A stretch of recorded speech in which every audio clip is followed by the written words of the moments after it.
Welcome back. ഇന്ന് നമുക്ക് കൊള്ളി ചിപ്സ് ഉണ്ടാക്കിയാലോ, അഥവാ കപ്പ. നമുക്ക് കപ്പ തൊലി കളഞ്ഞ് വൃത്തിയാക്കി വയ്ക്കാം. ഇതുപോലെയുള്ള കഷ്ണങ്ങളാക്കി വെച്ചിട്ടുണ്ട്. ഇവയെ നമുക്ക് അടുപ്പിലേക്ക് വെച്ചിട്ട് ഒന്ന് ചൂടാക്കിയെടുക്കാം. വെന്തു പോവരുത്, നേരിയതായി ഒന്ന് ചൂടാക്കിയാൽ മതി.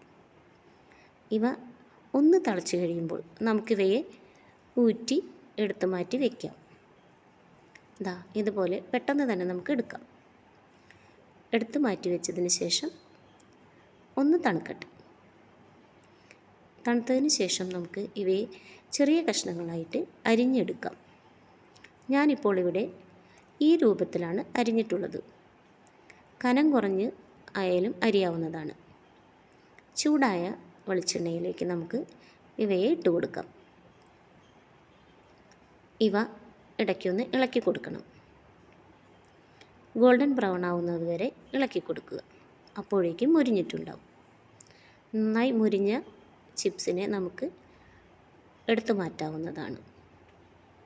ഇത് പെട്ടെന്ന് തന്നെ ഉണ്ടാക്കിയെടുക്കാം. ഇങ്ങനെ എടുത്ത് മാറ്റി വെച്ചതിലേക്ക് നമുക്ക് കുറച്ച് ഉപ്പും എരിവിന് വേണമെങ്കിൽ കുറച്ച് മുളക് പൊടിയും മിക്സ് ചെയ്ത് നമുക്കൊന്ന് മുകളിലൂടെ തൂവി കൊടുക്കാവുന്നതാണ്.